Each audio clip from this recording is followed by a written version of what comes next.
Sahabat yang saya kasihi, bagaimana orang bisa menyimpulkan bahwa Tuhan itu baik, Tuhan itu nyata?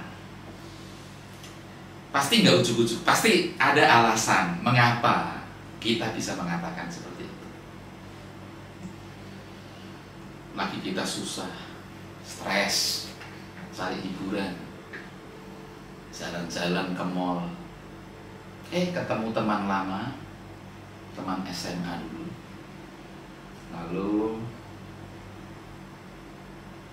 ngobrol-ngobrol, komen teman SMA, kenapa kamu agak beda sekarang ya, udah lama nggak ketemu, ada yang berubah kayaknya, dulu kamu ceria sekali. Ya sama sih, nggak ada bedanya, cuma memang ya namanya hidup ya ada dinamika. Oh maksudnya kamu lagi ada masalah? Ya namanya juga hidup ya, dihadapi, dijalani. Wah ternyata pertemuan sekilas itu berlanjut ke sambil ngopi. Nah disitulah baru cerita, aku sebenarnya ngalamin ini, aku ini lagi mendesak ya, sesuatu yang harus dipenuhi. Tapi udahlah, si teman ini ternyata menawarkan bantuan yang nggak kita duga, yang membuat akhirnya kita bisa mengatakan, aduh Tuhan, terima kasih, Tuhan itu baik, Tuhan itu nyata. Ini hanya salah satu contoh.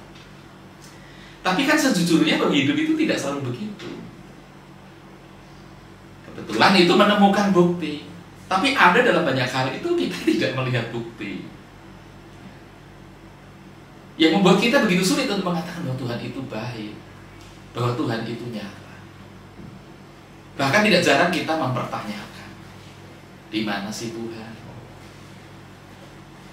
Masih berkarya enggak sih Engkau Tuhan?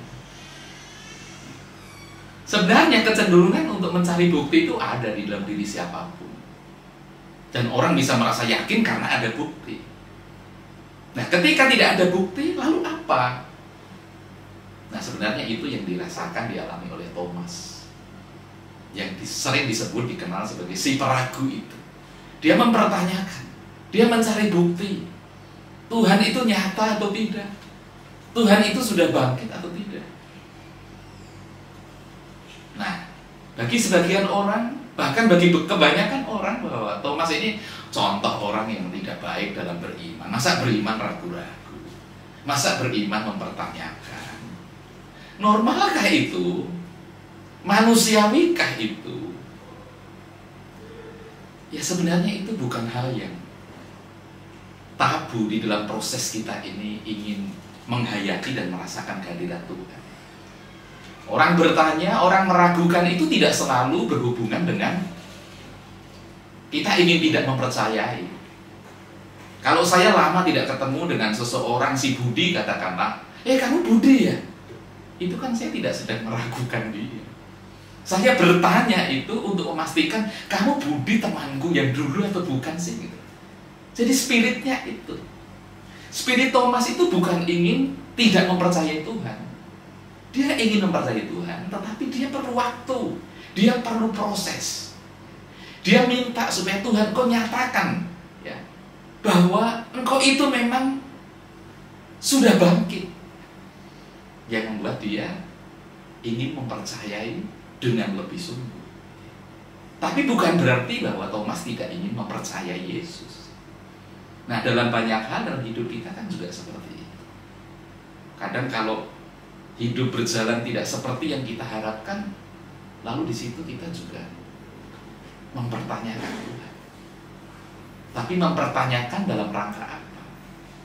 Mempertanyakan dalam rangka aku ingin mendapatkan satu jawaban, dan dalam proses itu walaupun mungkin pada akhirnya jawaban itu tidak kita lihat, tapi itulah jawaban yang bisa kita terima dan yang tidak akan mengurangi rasa percaya dan keyakinan kita kepada Tuhan, sehingga iman kita itu menjadi iman yang otentik, iman yang bukan warisan, iman yang bukan robot, yang tidak kita rasakan, iman template.